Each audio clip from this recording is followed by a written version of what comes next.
Hey everybody, Mntdewmania here, and welcome back to Vox Populi. And we are on, if I am not mistaken, the letter V.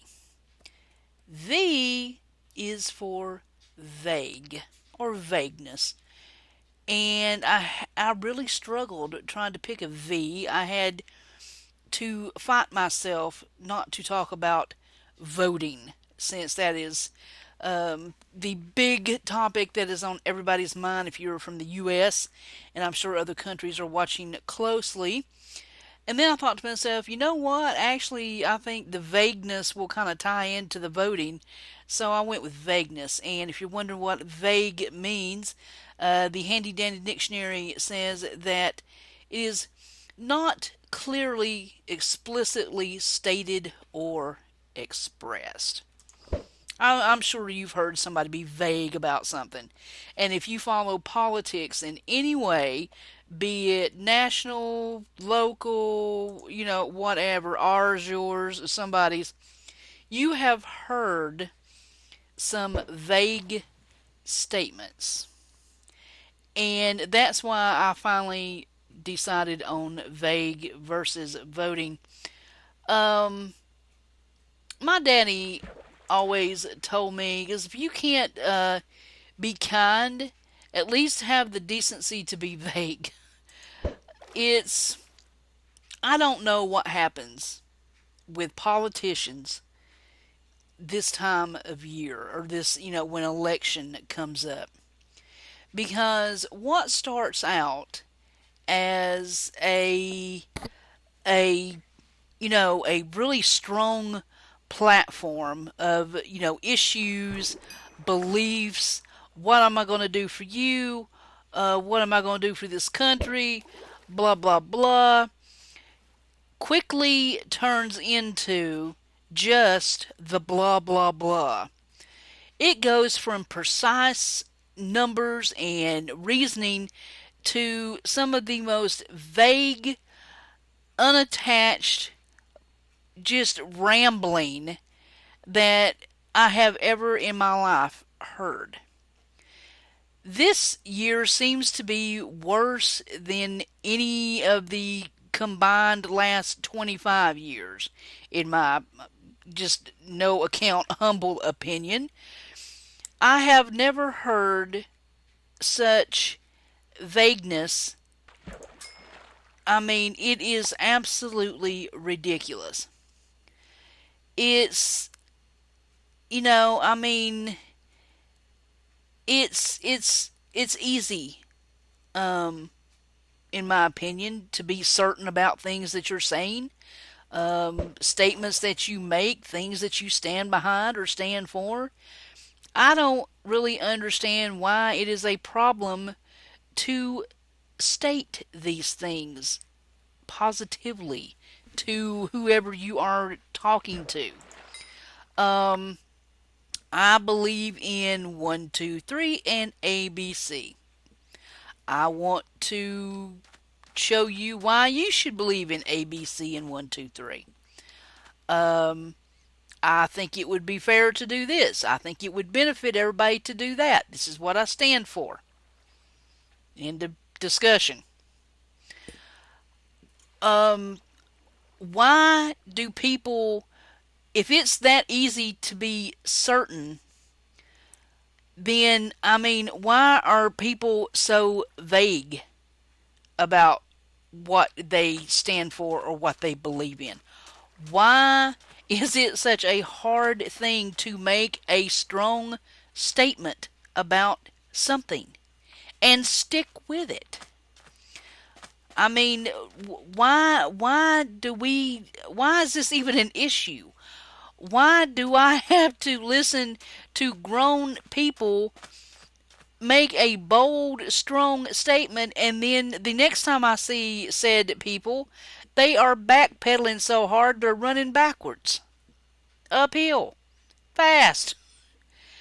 It's, I mean, I don't understand it. I guess it's just because I'm a very, maybe it is just me. You guys know me by now. If I have something to say, I am very straightforward, blunt, to the point. I don't like to sugarcoat things. I've had this discussion before. I am a brutally honest person. So I have a hard time understanding why other people aren't brutally honest. And I also have a problem just in general with people just being vague about stuff. If you have something to say, please, by all means, say it. People are either going to like it or they're not. So you're going to have to resign yourself to that fact. You cannot please everybody. So you might as just well say what is on your mind. Why are you being just so vague about it? I mean, if you want to run for an office, you need to state where you are, how you see things. I am more apt to believe you if you're not so mushy mushy. Say something. Anything.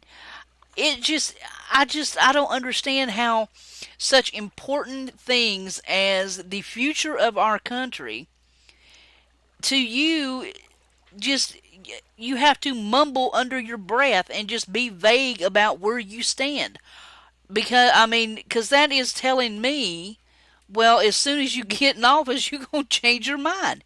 So if you're vague now, you can look back and say, well, I don't recall saying that. I didn't word it that way. That wasn't exactly what I meant. You know, I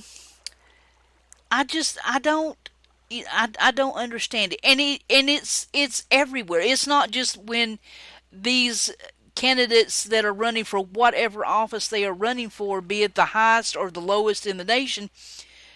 It's like, I mean, I just why they'll go on one platform, one media, and say this big, strong, bold thing, and on other things they're so vague, you wonder if it's even the same person talking. You know, I saw this little quote on I thought it was really cute about Facebook. It says, "Ever wonder why people can never say it to your face, but they can always post it on Facebook?" That's true. It's easy to be, straightforward and blunt and up in somebody's face when they're not in your face.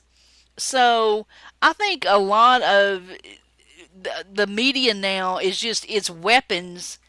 You know, I can always retract this because somebody didn't type it right.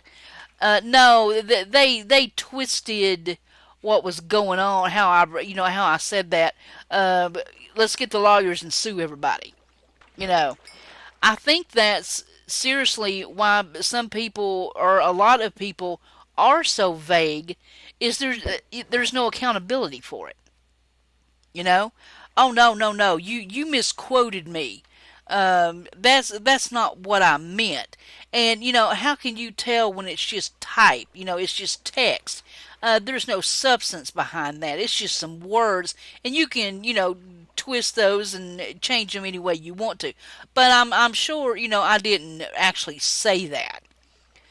And and you hear that so much from people that are begging and pleading and threatening and wanting you to vote them in to run your country. You know what I'm saying? I don't want any vagueness from you. I want precise, honest answers. Not what your campaign manager and your speechwriter, told you to say because they think that's what we want to hear. Some vague, um, non-committal rambling that doesn't even make any sense, and even you stand there with a puzzled look on your face going, what in the world did I just say? I ain't got a clue. But it sounded really intelligent, so they'll probably buy it. It'll just get lost in the, and then later I can say, well, they kind of, blah blah blah, and then you're standing there thinking, what are you saying? What in the world are you saying? You just stood there for 45 minutes rambling vaguely into the camera and smiling every once in a while and making a couple of nasty little remarks, but you never said anything. Why am I wasting my time watching this? Why am I wasting my time considering even voting for you people when you never say anything? It's, and don't think it's just politicians, guys. Don't think I'm just picking on the politicians. It's everybody. Everybody, when you want to get out of a difficult situation, you will be just as vague and, um, if it's a subject you don't want to talk about. Come on now, if you're a parent, you've done it. Your kids come to you with one of those questions. You think, "Oh my God, how in the world am I going to answer that?" Um, well, the birds and the bees and the flowers and the trees and cabbage patch leaves and that's your mom's dad should talk. Oh man, is something burning in the kitchen? Mm-hmm. Mm-hmm. Yeah, if you got any more vague, the kids are going to start wondering if you're even their parents. And it doesn't matter what subject it is. It can be love, hate, friendship, marriage, politics. What are we going to have for dinner? It's just people that cannot come up with an answer. They can come up with some vague mumbling just to get themselves, or they don't have to take any responsibility for it. They don't have to choose anything, you know. And it can get so frustrating so fast, and you're just like, I give up. I give up. I can't. What are you doing? What are you saying? What, you know? And like I said, it's like that. I mean, this time of year, it's a wonders we even get a straight answer about anything, and we probably don't. But we are so we are just so inundated with just the ramblings, the vague commentary that I think most people. I think now we filter it. You know, we try to filter through it subconsciously. We pick out anything that sounds halfway hopeful and good, and I think we just trash the rest of it, hoping that we picked out the right person for the right job. And most of the time, they're so vague about stuff. I don't think we could even make an educated guess about what most people are talking about anyway. So, but I tell you what, um, um, whatever happens this coming election, I do really feel that, man, I'm seriously considering Canada right about now. I'm not gonna lie to you guys. And speaking of, uh, one last little hint that I will pass on to the gentleman in the audience. This is for a particular person, and they probably know who they are. Guys, you don't want to send vague texts to a girl unless you want it read and analyzed by 10 other girls. Just thought I'd pass on that little bit of wisdom in this troubled times and vagueness. So there you go, guys. We are right here at the end of season 4. I cannot believe it. It is just, I tell you what, it's gone by so fast. And I hope you guys are still enjoying this. I love doing these so much. And get ready for season 5 in a few weeks. We're right here down what we got, W, X, Y, and Z, and that's it. Yeah, I mean, we're right here at the end. And then I will probably take a couple weeks off of doing the rants, and then we will go back right into season 5. So, if you have a word that you have been saving up, let me know. Get the comments out. I'm taking requests. I've already got several letters already filled. But if you've got a particularly good one you want to hear my redneckiness thoughts on, you let me know in the comments or give me a tweet or yell at me on Facebook. Always eager to hear what you guys come up with. And as the sun sets, I will say good night and hope you enjoyed. And I will see you next time with the big bad W. I'm so out of here, guys. Later.